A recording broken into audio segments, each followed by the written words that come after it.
The story you are about to hear is true. Only the names have been changed to protect the innocent. Fatima Cigarettes, best of all long cigarettes, brings you Dragnet.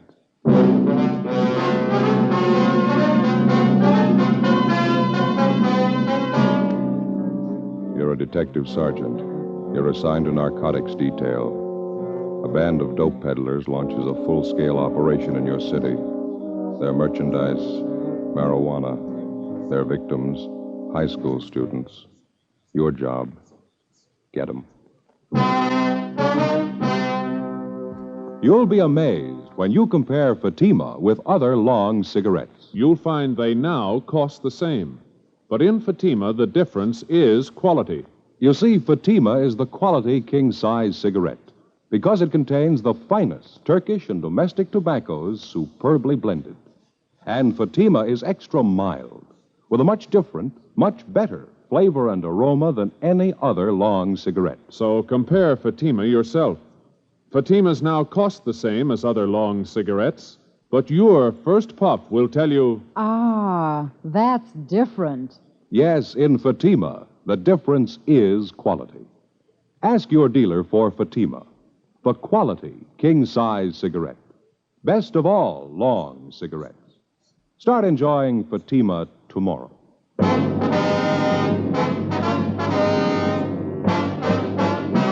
Dragnet, the documented drama of an actual crime. For the next 30 minutes, in cooperation with the Los Angeles Police Department, you will travel step by step on the side of the law through an actual case transcribed from official police files. From beginning to end, from crime to punishment, Dragnet is the story of your police force in action. It was Thursday, April 11th. It was warm in Los Angeles. We were working the day watch out of narcotics detail. My partner's Ben Romero. The boss is Captain Kearney. My name's Friday. I was on the way back from R&I, and it was 10:25 a.m. when I got to Central Station. Narcotics detail. Joe? Hi. What'd you find out? Talked to the coroner. He finished posting the body. Yeah. Cause of death, multiple fractures of the skull, internal injuries. Boy was 17 years old. Yeah. Did you check the car? Yeah, the kid must have been doing at least 70 when he hit that street light. It's a real mess. The car was really wound around that pole. We're going to have to dig up a fast answer somewhere. It's a lousy racket. Well, there's only one way to burn it out. Find the big man and throw the book at him. Make him an example he'll never forget, huh? You checked with Juvenile Bureau? Yeah, the evidence has been booked with the property clerk. How about the boy's parents? Mrs. Moore wasn't feeling too well. They drove her home. Father's still down the hall, Inspector Walker's office. Well, can we talk to him now? Yeah, he should be free by now. Let me check the book for No, already did. There's no calls. Oh, okay. Let's go. You know, there's only one thing fortunate about this whole thing. What do you mean? Well, the kid being alone when he cracked up would have been a slaughter if he had a car full of his friends with him. It's still pretty grim. How's the boy's father taking it? Usual, pretty rough. He should be able to help some. Yeah. Mr. Morrow? Yes, Sergeant. Inspector asked me to wait here for you. Yes, sir. This is my partner, Sergeant Friday. Mr. Morrow, Joe. How do you do, Mr. Friday? I just don't understand it, Sergeant. I don't understand any of it. My boy Ken wasn't the type to go racing around like that in the car. He never took the car without my permission. I just don't know what got into it. Had you noticed at all whether your boy was acting a little strange the last few weeks or so? No. Of course, I only saw Ken in the morning, a few hours in the evening. I'm at the office all day. Why do you ask that? Well, was he going out very often on school nights, keeping odd or unusual hours? He used to go to the library 3 or 4 nights a week to do his schoolwork. Got home about midnight a few times, and I warned him about that. Mm-hmm. Did you have any way of knowing if he was really spending his nights at the library? No, but I took his word for it. Ken didn't lie to me. What's this have to do with the auto accident, Sergeant? I don't think I understand. The officers investigating the accident, sir. They checked over the car afterward. What was it? Were the brakes bad? What'd they find? Bill? Yeah. So you see this small metal case? We found it in the front seat on the floor of the car. What's that stuff inside? Did this belong to Ken? Yes, sir. We think he was using it. What for? I don't know. It's marijuana. Men and women who traffic in narcotics all the way from the small-time peddler to the big wholesaler are rated among the lowest kind of criminal. One step lower, you find an even more vicious kind. those who lure youngsters into the deadly trap of narcotics, who feed on the nickels and dimes by supplying their young victims with dope. The death of 17-year-old Kenneth Morrow was the second of its kind within 8 months. It seemed to stem from unidentified suspects who were making it their business to build a thriving marijuana trade among high school students. Thursday, 11 a.m. We continued to question the dead boy's father, Thomas Morrow, but he couldn't tell us anything further that might help. Friday, April 12th. We checked with the principal of the high school which the Morrow boy attended. We talked to the boy's teachers and checked his school record. His marks had been above average till about 3 months before, when they began to fall off for no apparent reason. We got a list of most of the boy's friends from his teachers, and we started checking them out. One was a 16-year-old blonde girl, Peggy Kane, supposedly Kenneth Morrow's girlfriend. We found her waiting outside the music room. Yes, Ken and I went around together for a while. He was a real nice boy. Did you see each other quite a bit, Peggy? Oh, for about 5 or 6 months, yes, we got along fine. Just after Christmas was the last time I went out with him, and we double dated. Mm-hmm. Did he seem all right to you then? I mean, did he act different at all? Well, a little different, yes. Not silly, you know. He just wasn't like he used to be. Well, how do you mean? Well, he didn't talk the same. Ken was a real nice boy most of the time. I guess he started getting in with the wrong crowd. He began to swear, you know, bad talk, things like that. When did all this start, Peggy? Do you remember? Just before Christmas, I think. I'm not sure. Poor Ken. Is there anything else you might have noticed? I don't know. Ken used to be pretty good about his studies, and all of a sudden it seemed he just didn't care. Sometimes he'd come into the library. We used to study there. And he'd make a lot of noise. He just changed, that's all. After a while, we didn't see each other there anymore. Well, why was that, Peggy? We just didn't come down. I called his house a couple of times. His folks said he was at the library. I didn't say anything to him. Mm-hmm. Well, did Ken have many friends here at school? Do you know that? Not many, no. I see. Well, those he did have, who would you say was closer to him? Oh, gee, I don't know, Sergeant. There were half a dozen of them. Ken used to be with all of them. No one boy in particular? Well, Bob Lavelle, maybe. I saw Ken in Bob's car a few times. Does Lavelle go to school here? Yes, he's a senior. Ken used to work with Bob down in the cafeteria after school, but he got in a mix-up. He was fired. Bob was fired? No, Ken. Oh. He was rude to one of the ladies down there who does the cooking. Bob still works there. Would he be at the cafeteria now, do you know? Yes, I think so. The fountain's open till about 3:30. And you think that this Bob Lavelle was about the closest friend that Ken had, huh? I think so. The only one I know, anyway. Have you talked to Ken's folks? Yeah, we have. I feel so sorry for him. Oh, gee, I think I have to go now, Sergeant. I have a chemistry class. Just one more question, Peggy. Last time you went out with Ken on this double date, who was the other couple? Do you remember? I don't remember their names. They were some kids I never saw before. Ken knew them. It wasn't much of a date. Mm-hmm. Where did you go? We started for the show, but Ken changed his mind. He wanted to go to the beach and park. He was acting funny, talking all the time, saying silly things. The other boy was the same way. Oh, were they drinking? No, I never saw Ken take a drink. I couldn't smell any liquor on his breath. I don't know. It was such a silly thing. What's that? Well, maybe it's just my imagination, but Ken and this other boy had a real terrible musty smell about them. I kidded them about it, and they said they'd been to a tea party. That's where they got it. They kept talking silly like that all evening. I see. Was the musty smell all over the car or just on the boys? All over. Kind of made me sick, but they didn't seem to mind it. Well, look, I'd like you to think real careful, Peggy. Have you ever come across that musty smell on anybody around the school here? Yes, I have, a couple of times. Makes me sick. What is it?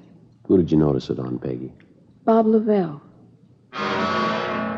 Ben and I went back to the principal's office and checked the record on Robert Lavelle. He was 18 years old, and he was scheduled to graduate in June. The registrar told us that there was a good chance that he wouldn't be graduated because his marks had been poor for the better part of the year. They dropped even lower during the present semester. Lavelle had played football the year before and had made third string on the all-city team. He was well liked by his teachers. For the last 2 years, he'd worked part-time at the school soda fountain. We went down to interview him. Nice setup, huh? Yeah. Cafeteria, soda fountain. Wasn't like that in my day. That must be the boy there behind the counter. Oh, yeah. Let's sit down. Mm-hmm. How about that, Joe? What's that? That sign hanging up there. Idiot Special. 5 scoops of ice cream, marshmallow, bananas, chocolate, strawberry flavoring, whipped cream topping, Maraschino cherries, chopped nuts, and onion? No, you're reading over. That's on the hamburger sign there. Oh. Yeah? You want something? Chocolate soda. Could you make it with vanilla ice cream, please? Choc soda with vanilla cream. Are you Bob Lavelle? Yeah, that's right. Police officers, Bob. We'd like to talk to you. Oh. Well, I'm pretty busy right now. Got to clean up. We close in a few minutes. I'll make you soda right away. You say chocolate? Yeah, that's right. Well, we'll make it brief. Did you know Ken Morrow, Bob? Oh, yeah. He used to work here. Did you spend much time with him? Outside of school, I mean? Not much. Went to a couple of shows together. That's about all. I'm kind of rushed now. When was the last time that you saw him? Do you remember? A week ago, I guess. Too bad about Ken. How about the night he was in the accident? Did you see him then? No, I didn't know him too well. He went around with a different crowd. Mm-hmm. Hey, reach me a bag of those cashews, huh, Joe, on the card there? Yeah. Oh. There you go. Oh, thanks. Want some? Crisp. No, no, thanks. The nuts are a dime, officer. Right there on the counter, Bob. Oh, yeah. I got to get going as soon as I close. I have to get downtown. We talked to some of Ken Morrow's friends around the school, Bob. They tell us that he used to drive around in your car with you quite a bit. Just a couple of times around school. And you hadn't been with him for about a week before the accident. That's right. Just what I told you. Mm-hmm.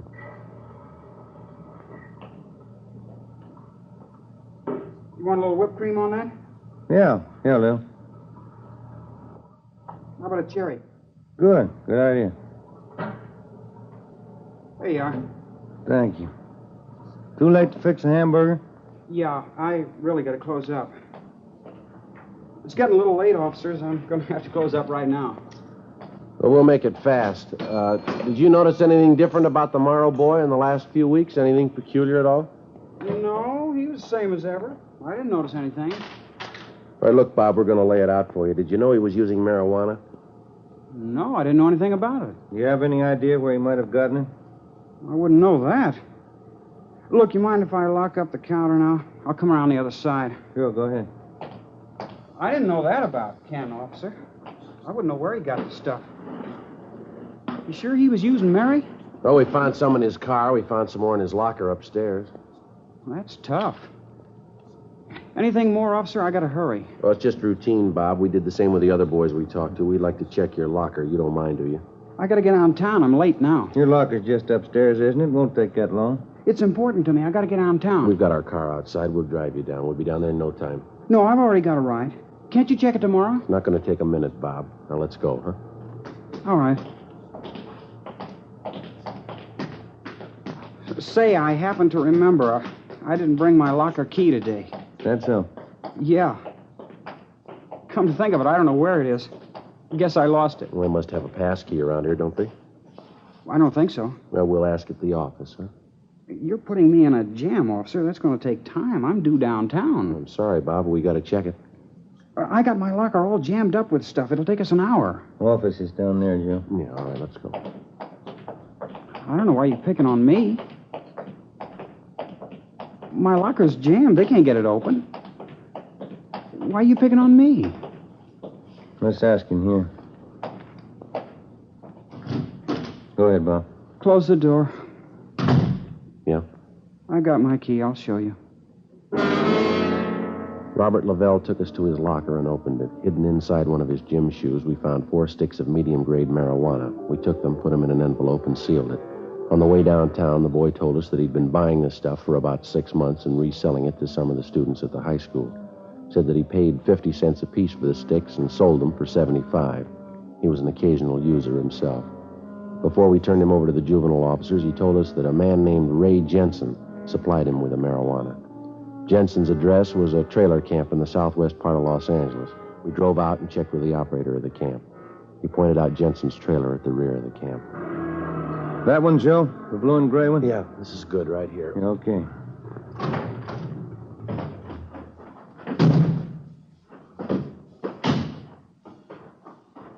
Looks like Jensen's doing well, huh? Yeah, nice-looking trailer.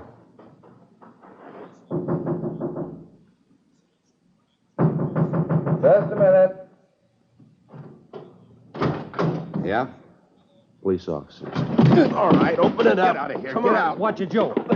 All right, hold it, mister. Get out. Get out. All right, Jensen. That's good, Ben. I'll get him. All right, come on, get out. What's the pitch, huh? Where's your warrant? It's all over the floor, Jensen. Marijuana. Who tipped? One of those lousy kids, huh? Which one? You guess. You know enough of them. You can't tab me for all that. I'm not the big guy. All right, then who is? I don't know. I'm only one of the mules. Where do you get your stuff? The big guy, the big tomato. That's what they call him. Yeah? Big man. Nobody sees him. I don't even know what he looks like. Neither do you. You let us worry about that. Come on. Big tomato. That's what they call him. You won't get him. He's smart. You won't get him in 89 years. Maybe not, but we'll get him.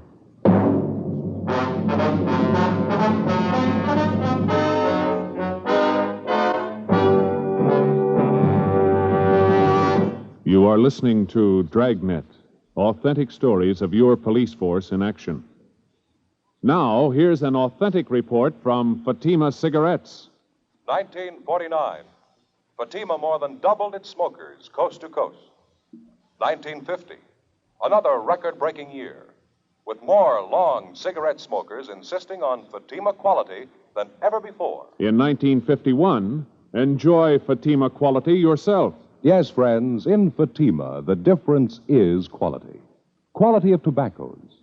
The finest Turkish and domestic varieties, extra mild and superbly blended, to give you a much different, much better flavor and aroma. Quality of manufacture. Smooth, plump cigarettes rolled in the finest paper money can buy. Quality, even to the appearance of the bright, clean, golden yellow package. Carefully wrapped and sealed to bring you Fatima's rich, fresh, extra mild flavor. Compare Fatima yourself. Fatimas now cost the same as other long cigarettes, but your first puff will tell you... Ah, that's different. Yes, in Fatima, the difference is quality. Start enjoying Fatima quality yourself.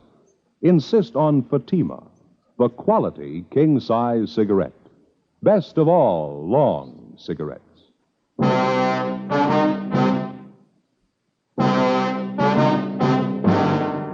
Friday, April the 12th, 7 p.m. We searched the trailer and a stakeout was placed on it, and then we took Ray Jensen downtown to the main jail where he was booked for suspicion of narcotics, a felony. The next day, Ben and I went back and questioned him. We got nowhere. The only thing he'd tell us was that the leader of the marijuana ring was unknown to him. The big tomato, that's all he could tell us.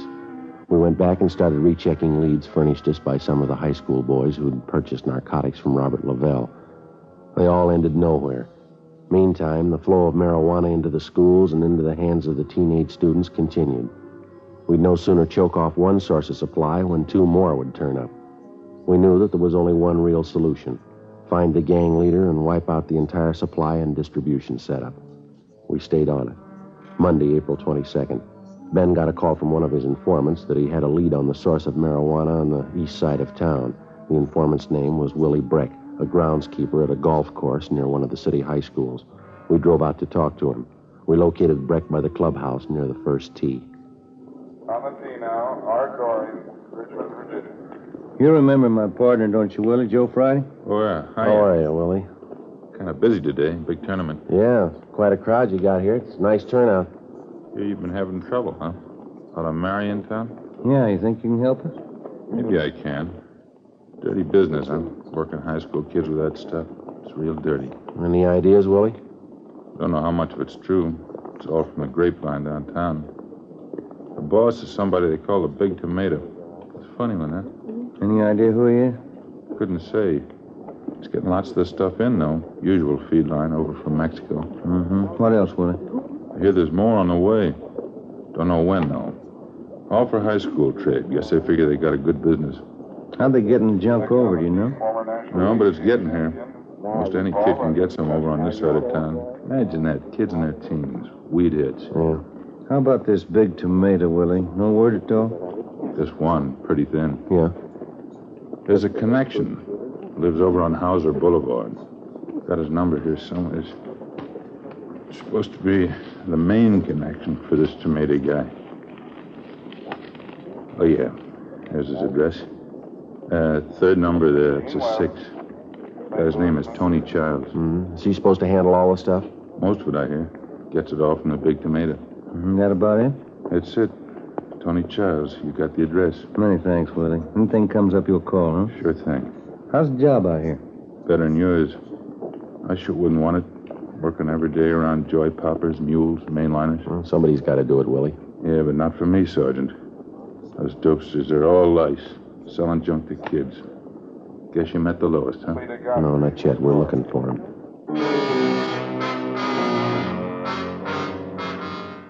We went back to the office and checked the name and address of Tony Childs through R&I. No previous record. A stakeout was placed on his home and at his place of business. Childs himself was placed under 24-hour surveillance.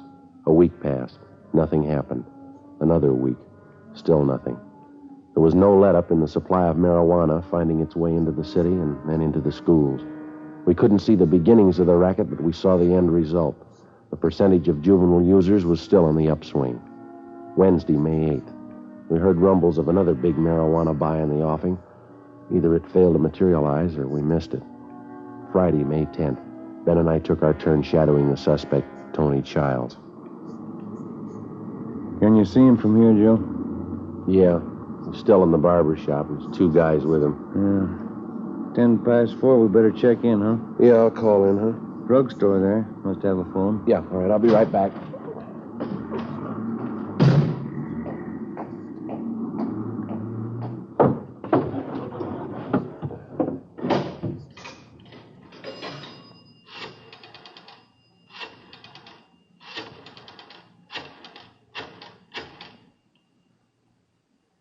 Narcotics, please. Thank you. Yeah, Johnny, it's Joe Friday. Yeah. Yeah, we got him paid. Okay, right away. Bye.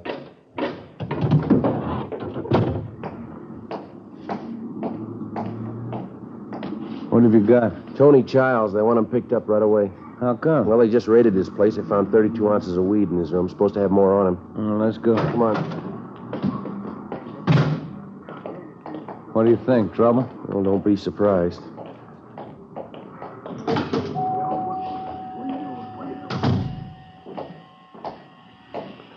Childs, like to talk to you. What's that? Police officers like to talk to you and your two friends here downtown. Can't make it, copper. Flying to Vegas tonight. We want to see you downtown first. Look, don't push me, huh? Nobody's pushing you, Childs. We want to see you downtown. Now, come on, let's go. Look out, Joe, Rampant Sam.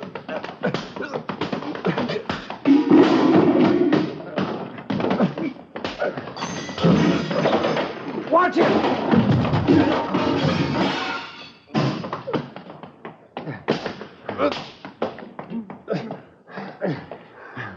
That's it.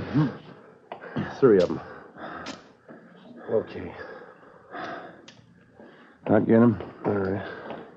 All right, come on, you. And I'm glad this doesn't come up often. Where's the barber? He ran outside. Rough one, huh? Yeah. What's your hunch, Joe? Think one of these 3 is the Big Tomato? I don't know. Let's ask him. A search of the barber shop failed to reveal the presence of any narcotics. Tony Childs and his 2 companions were found to have a dozen sticks of marijuana in their possession. They were treated for cuts and bruises at Georgia Street and then booked for suspicion of narcotics, a felony, at the main jail. 3 other men found at Childs' apartment at the time of the raid were also booked. We got nowhere questioning any of them. As usual, we had the small fry, but the ringleader, the Big Tomato, was still in the clear. Still free to hire somebody else to run the marijuana supply line into the high schools. 3 weeks passed. Together with Captain Kearney and Sergeant Barr, Ben and I rechecked our earlier leads. We ran down anything that even looked like it might be promising. Nothing panned out. Wednesday, June 5th, 5:30 p.m. We got a call from the main jail. Tony Childs wanted to talk to us. Ben and I went over to see him. Childs? I got something for you. Been playing the stooge long enough. If I'm good enough for jail, so's he. All right, what do you got? There's a big buy coming off. When you get him, tell him how long I've been in here. What kind of a buy? Mary, one of the biggest. It was set up before I got in here. Where's the meat going to be? Bruno Street, down by the train yards. I'll draw you a map. Setup's the same. Car pulls up and honks a couple of times, and an alley down there. Who's handling the buy? A big man. Don't waste any time. When is it? Tonight. went back to the office and met with Sergeants Barr and Jacobson. 8 p.m. Ben and I took up our positions on the stakeout along with the rest of the men. We had a clear view of the exact location where the buy was to be made. We waited. 10 p.m. 11 p.m. No one showed. Midnight came and went. 1:30 a.m. Still no sign. At 18 minutes of 2, we spotted a man carrying a shopping bag emerge from behind a row of freight cars near the end of the rail yard. He made his way across the street to the alley. He stood back in the shadows.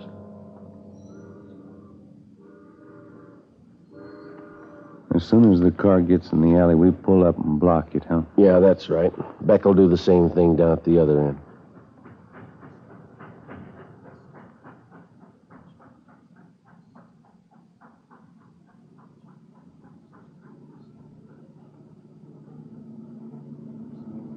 Headlights coming in the alley.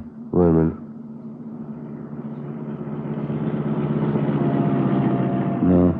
No, they're going on through. What's the time now? 4 minutes to 2. We waited. 18 minutes passed. Still no sign of the car that, according to Childs, was supposed to be there for the big buy. We could still see the figure of a man with a shopping bag huddled in the alley. 3 a.m. Joe. Yeah? Car down there in the alley. Yeah. That's it. You want to start up? Yep. Just enough to block the alley. Uh-huh. That's good. All right, come on, let's go. Come on. All right, kill your engine and get out of the car. Joe, look out! They can't go far. Come on. All right, let's get them out of there. Yeah. Come on. There's 3 of them. Yeah. Here's the guy with the shopping bag. All right, I got him. Crash knocked them cold. Yeah. That's one. Easy there. Yeah. Pull right over there, will you? That's it. Get his coat off of that. I got it. Okay. That's it. That's it. All 3 of them. Yeah. Hey, look at this, Joe. Found one of them in this guy's hand. Tin can, huh? Mm-hmm. Full of marijuana. Did you look at the labels on those cans? Yeah. Fancy solid packed tomatoes. There he is, the big tomato. The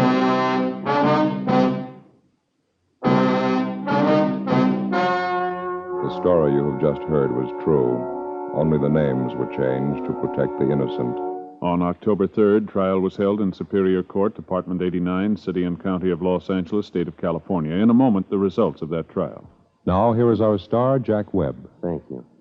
Friends, if you're a long cigarette smoker like I am, remember, in Fatima, the difference is quality. Now, believe me, this difference is mighty important. So important that you'll always remember the first pack of Fatimas that you buy. Fatima's fast-growing popularity backs me up on that. But look, you can prove it to yourself by getting a pack of Fatimas tomorrow. You'll find that they now cost the same as other long cigarettes, and your first pack will convince you to go right on smoking them. Join me and the new thousands who enjoy Fatima's extra mildness, Fatima's rich, better flavor and aroma. You'll discover what all we Fatima smokers know. In Fatima, the difference is quality.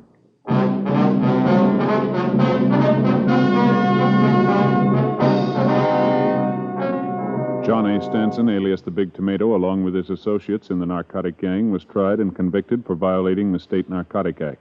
He received sentences as prescribed by law and are now serving their terms in the state penitentiary.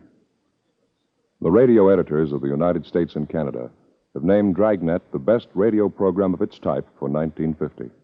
And Dragnet's Jack Webb, the most promising star of tomorrow. In behalf of Dragnet, I'd like to thank the radio editors of the United States and Canada and the editors of Motion Picture Daily who conducted the voting in the 15th annual poll for Fame magazine.